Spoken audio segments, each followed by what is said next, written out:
Hello guys, welcome back to my channel. For those who are new to my channel, my name is Anthony and I am the Art Grower.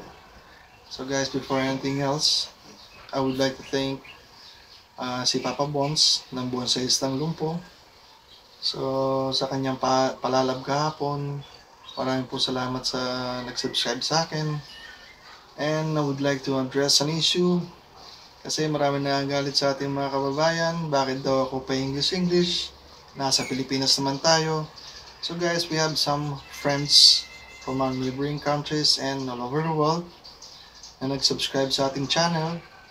So they gave this channel a chance, so might as well make them understand what we're doing right here. Kung may interesting man sa mga ginagawa natin, huwag po tayo makagalit. After all, this is an international platform. So lahat ay welcome po dito. So guys, ang gagawin po natin sa araw na to ay, alam niyo na siguro, magbubonsai tayo. So this is a 2 years old bougainvillea. This is grown from a cutting 2 years ago. So nag-wild na siya. So we're going to defoliate this right now. Remove the wires na kumagat na sa mga branches. And magka-cut back din tayo sa mga dapat nang putulin. And let's do this guys.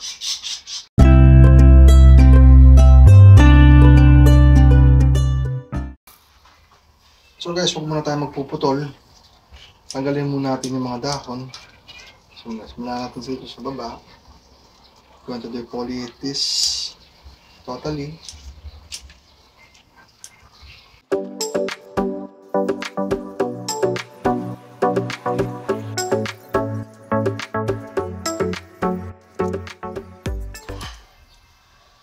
So ayan guys, natapos din. So check lang natin guys kung may mga wire that needs to be unwired.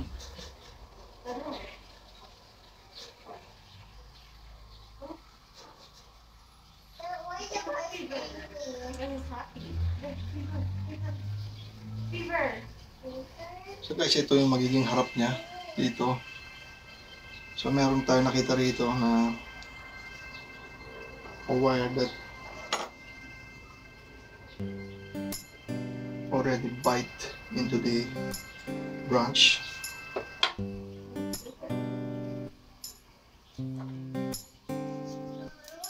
Guys, don't forget to remove the thorns. It's really difficult to wire a bougainvillea with the thorns on it.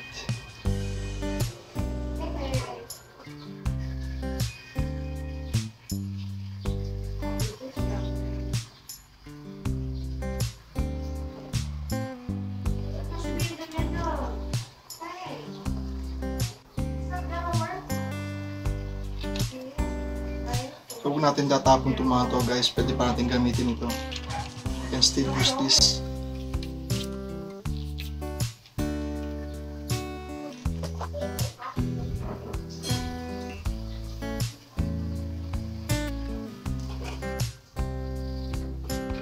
So guys, we did not cut anything yet because if you cut a branch immediately, it will lose all the strength. Because I'm still developing this bougainvillea.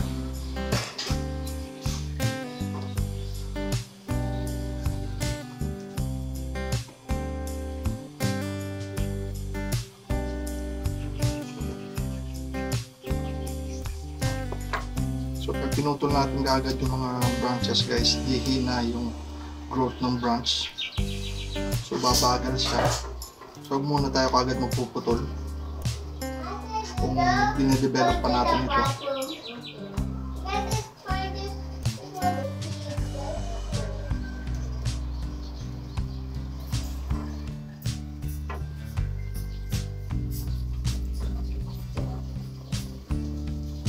So inabot na tayo ng hapon. Nanghali na tayo guys. So ganun talaga pag nagbubonsai ka, kailangan slowly but surely.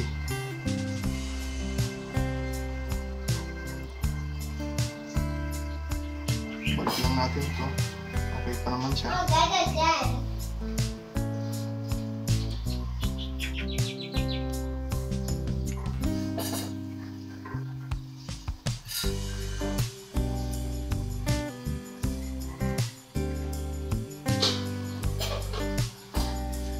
So walang masyadong kumagat guys dahil from time to time chine-check ko kasi ito para hindi ma-damage yung mga branch. Kasi pagka hinayaan lang natin na kumagat yung mga wire, so mamamatay yung branch guys. So magwa-wire na tayo sa mga branches na kailangan natin i-wire. Simulan na natin guys.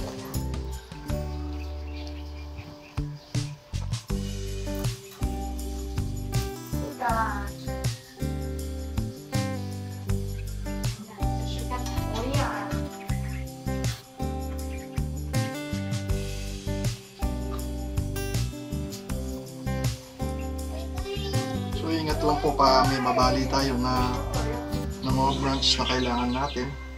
So ingat lang po pag mag-wire tayo. You need to be extra careful in wiring the branches.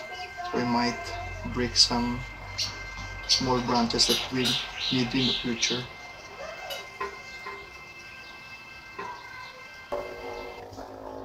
So ganito lang ginagawa ko guys, binabatak lang natin to. Pagka gusto natin gamitin ulit.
So guys, natapos na natin yung pag-wiring.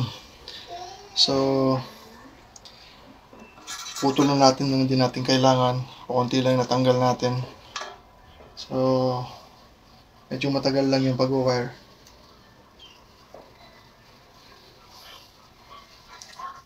So hindi tayo nagputol para hindi humina yung bonsai natin.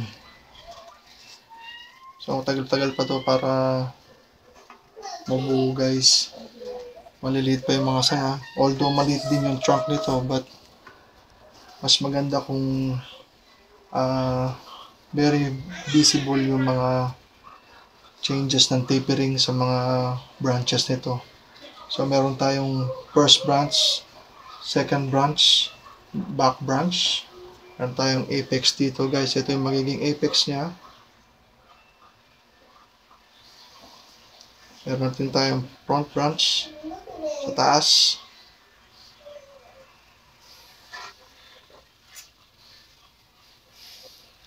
So guys, kung hindi pa kayo napag-subscribe sa aking channel, please subscribe to my channel and click the like button and hit the notification bell for more updates.